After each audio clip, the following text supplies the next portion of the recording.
Hello there, good evening. Yeah, and welcome to my third video in this series of videos on the 2016 Scottish election, applying 2021 polls to this election tonight and also a number of vote to strategies. Um,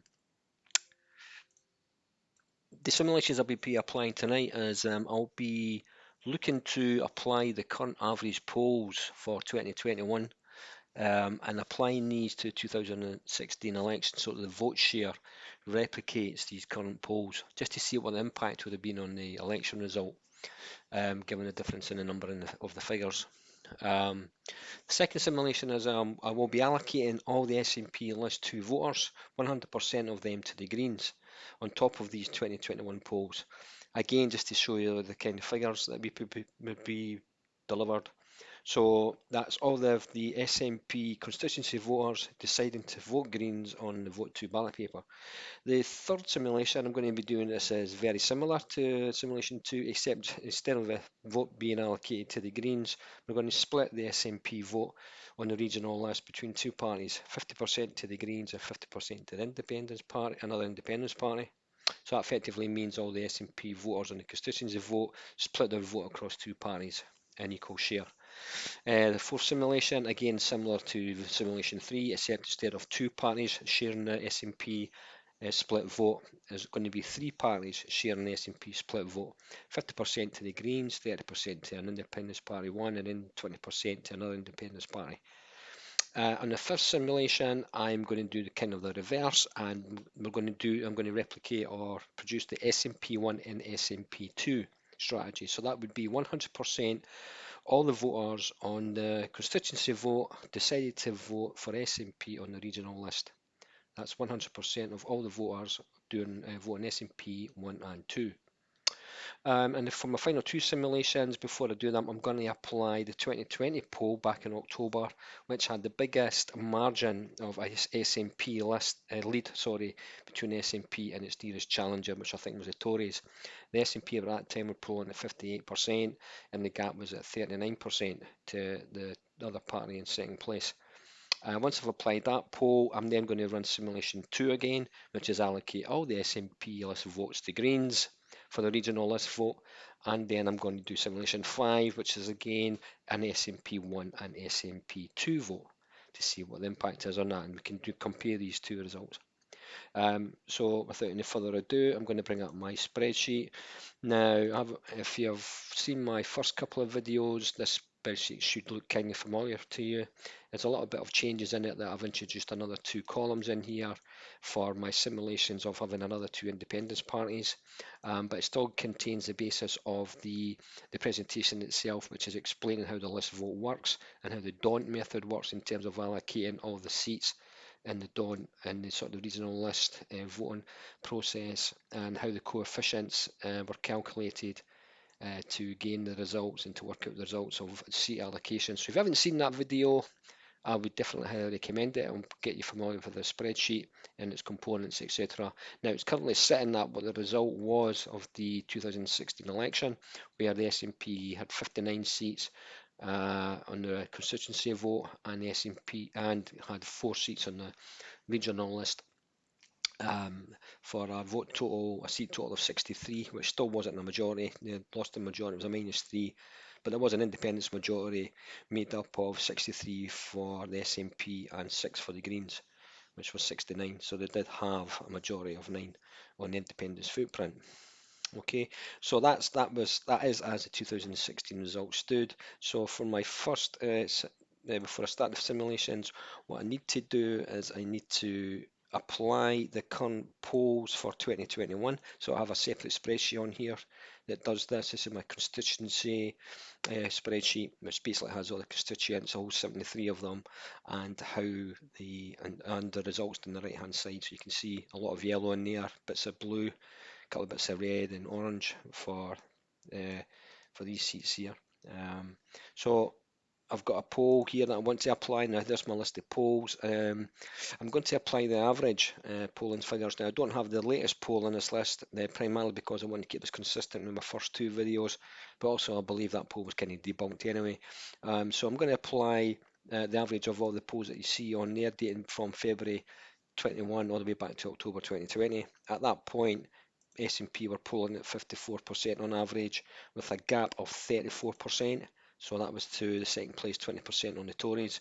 So there was a bigger gap than 34%. So I'm going to cut and paste these figures, and I'm going to apply that to the election. So by doing that, I will paste it in here at the bottom, and right away you will see the change right away on the right hand side. A sea of yellow now exists. We've got 69 for the SNP, 1 for the Tories, 3 for Lib Dems, and none for Labour. So Ian Murray lost his seat. Well, that's a shame. So that's the polls being applied. How does that affect the results in total? If that was replicated in 2016 election, well, we just have to jump back over to my spreadsheet. Get to the right tab. There it's there. We do a full vote count to see what the impact would have been, and if in 2016 the vote share reflected the current polling values, the SNP would have had a majority of 11, and the independence footprint would have been at 19.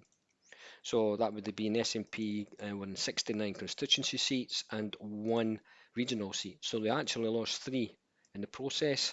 They have lost, had they got 3 less than that than compared to 2016, but they did win another 10 seats on the constituency vote. So they had the SNP majority 11 and independent majority 19. Now that's my baseline for tonight. I've applied for a number of simulations. I've applied that average 2021 poll.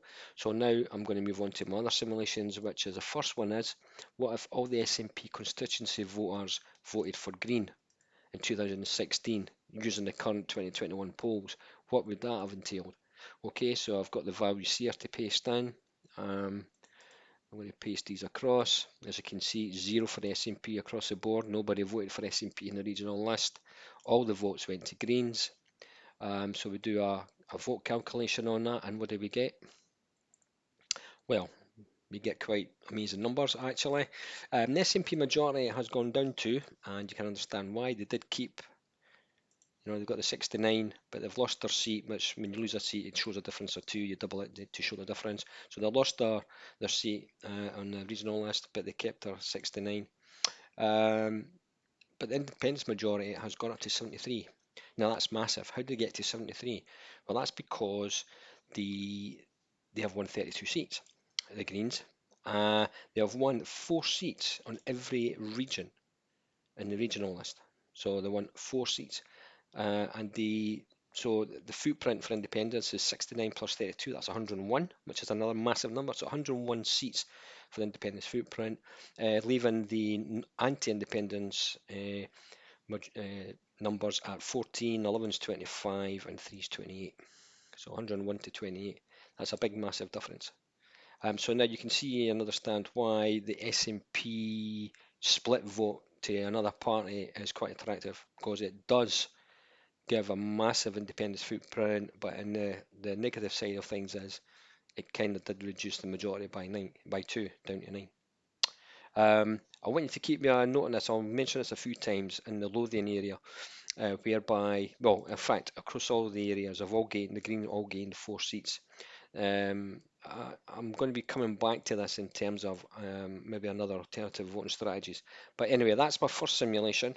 So my second simulation on this kind of this tranche here is to all the SNP voters are actually going to split their vote across 2 parties. So if you copy that and we'll run that through, and we'll paste that in and do the vote calc. So from 973 it's gone to 969. So the 9 doesn't change because that majority was based on the constituency result. That will never change. But the independence footprint has gone down by 2, and that's basically because the Greens, we originally had 32 when all the votes went to them, have now gone down to 16, and the other independence parties gained 14 seats. So it's went from 16 to 14. The reason the Greens have got 2 is because they still retain some of their voters from the Green voters, obviously, who didn't vote in the constituency vote, but just kept their vote for the constituency vote. They did have a little bit more votes than the Independence One Party. So that's why they've got 16 seats and the Independence movement's got 14. So you did lose 2 seats by diluting the SNP vote across 2 parties instead of just focusing on one. So what would happen in that instance then in this scenario if they split the vote across 3 parties? So now I've got the figures here, I'm going to copy these across. Now this simulation is basically the SNP vote being split with 50% going to the Greens, 30% to an Independence 1 party and 20% to an Independence 2 party. So okay, so every voter, so the SNP voters all splitting the regional option across 3 parties. How would that have affected the result in 2016? Well, I'll just paste these figures in and we'll give it a go. We'll do another re-vote count and we'll see the nines will still stay the same, but the Independence majority is now gone down to 65. So from originally at 73 when there was only 1 party getting all the votes for SNP, which was the Greens, diluting the vote across 3 Independence parties as an option has reduced the Independence footprint by 8 seats. So that's kind of a negative thing. The more parties you seem to be an option, the less seats you're likely to win. If you're using this method of vying for an alternative list 2 option rather than it being the SNP. So that's that scenario. My final, this other scenario, my next one, it's not my final one, but will be my next one, is what would have happened if the SNP voters all voted for SNP on the regional list vote. So I'm just going to copy these figures over. These are the proper percentages for it to capture all that. We paste that across there. So you see Greens have just kept the voters from their list to vote, and all the SNP voters are now going to vote for SNP. And we do a recalc on this, and we get 21-21. So so what I'm saying here is, well, I'm saying that in 2016 election, using the current polling figures that are on the average polling figure for 2021, the SNP would have gained a majority of 21, winning 69 seats on the constituency vote and winning 6 seats on the regional list vote, for a total number of seats of 75. The Independence majority, of course, is just made up by the SNP because Greens didn't win a seat and none of the other Independence parties didn't win a seat either on the regional list. So that's that. So my next simulation is I'm going to now apply this poll from 2020, which I think is quite interesting. So this poll in 2020 had the biggest margin for the SNP on 58%. It was a margin of 39%, with the nearest challenger being 19, the Conservatives. So I'm going to copy this over and run this through the constituency vote here, paste that in. Oh, I haven't done that properly. I need to give that another go. Copied the first column. Should have done that. But copy of that.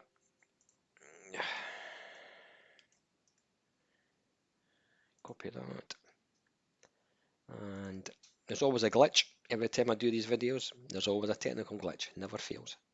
Okay, so immediately you'll see the SNP are now on 70. Conservatives on 1, Lib Dems have lost a seat, so the SNP have increased their margin by 1 seat there. If we go back to, so this is now the highest poll from 2020. If we now go back to the regional list paper and we do a full vote count. Okay, so we've got them at 2021, but that hasn't changed. But what we're now going to do is we're going to apply my final 2 voting strategies, which was allocating all the seats to the Greens. So copy that. So this is new polling values, the 58% margin, the 39% margin, the difference between the Tories and their nearest challengers, and we're going to apply this to here, do a full vote count, and what you get is 1175. So the SNP have increased their margin from the original one, which was 973. It's now gone up to 1175 by this new poll. Again, it's a massive footprint on the independent side, footprint side, but the SNP do have quite a not bad majority. 70, I mean, it's a 70 seats. It's basically made up of the constituency vote of 70 seats. They've got absolutely no regional list votes. So how does that change with this new current poll? If all the SNP voters voted for SNP, well, let's just copy these seats over. Let's copy the percentages over, which simulate that, and we'll paste these in here. And again, we'll run the full vote count, and 35. Now that to me is much bigger than it was with the 21. So we've got 21 in the 2016, but using the current average polling for today, which was at 54% for the Tories and a margin of 34% to second place.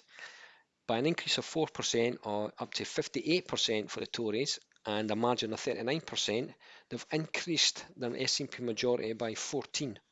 How have they done that? What has made that such a big difference? Well, the reason is they've gained another 7 seats, okay? And the 7 seats, if you look closely here, you will see a pattern of where the SNP have gained these extra 7 seats. Because if you have a look, you can see that in Central Scotland, they won the last round, round number 7. In Glasgow, they won the last 2 rounds, 6 and 7. In Mid-Scot and Fife, they won round 6. In North East, they won round 7. In South East Scotland, round 6. And in West East Scotland, round 7. What this details is the fact that, and this is that my argument has been for a number of weeks, is that as soon as the gap begins to get a lot bigger between the SNP and the party in second place, that gap gets bigger exponentially because the SNP vote is increasing, so it's sitting at 58. As that gap increases, then the SNP coefficient now begins to come into play in the latter rounds of allocating the seats. Whereas before it was never big enough to challenge for a seat, it's now big enough to challenge and actually win seats. The bigger that gap gets, once it starts getting over 60, if ever it's over 60, in some regions it is over 60, even in the low 60s, the SNP are polling at that rate. In fact, over here in Glasgow, they're polling at 63 and 64, would be using them totals. But that brings the SNP coefficient much further into play. The interesting thing, I asked you to remember about Lothians. They didn't win a seat in the Lothians. Even with these high polls, they did not win a seat. And that's quite a bit strange, that. I had a wee look at this, and I was looking at the results, and what I did find is that if there had been around 8, then there's only 7 seats that have been allocated, but if there was around 8 and an 8th seat, the SNP would have won round 8. So it was just unfortunate it wasn't quite big enough to challenge, the Tories and Labour all the way through the allocation of these seats. But this raises another topic of conversation. This is where strategic voting could come in, because if the Lothians is an area where the SNP are struggling to gain a seat, then this is the kind of region you would say to yourself, well, why don't we vote for the Greens in the Lothian? Because remember, when the Greens got all the votes from Lothian, they won 4 seats. Remember, I asked you to remember that when it was all Green voters, they won 4 seats in every region. So if you applied that voting strategy to the Lothian, saying, well, let's give them 4 seats, then what does that do to the results? Well, obviously that would increase them an independence majority of 43, because it doubles, you add 8, and that would increase it to 43. That would be a massive big change. Independence majority of 43 and an SNP majority of 35 to me is quite strong. In my opinion, that is a lot stronger than having only 9 seats or 11 seats for the SNP and 75 seats for an independence footprint. I believe that 35 and 43 would be much stronger force in fighting for an independence cause. Anyway, that about wraps up my presentation for tonight. I hope it was worthwhile. I hope you learned a few things. In summary, I do have a little summary here to bring up. So in summary, I've put all these simulations in this little summary here. So I'll leave that sitting there for the end of the video. I intend publishing these screen prints on Facebook anyway. If you've got any questions you would like to ask me, feel free on Facebook or on YouTube when I launch this video. If you want to message me with any simulations you would like me to try using the software that I've got, and then feel free. But like I say, that's me for tonight. I hope it's been worthwhile. Hope I haven't bored you too much, and I'll bid you good night.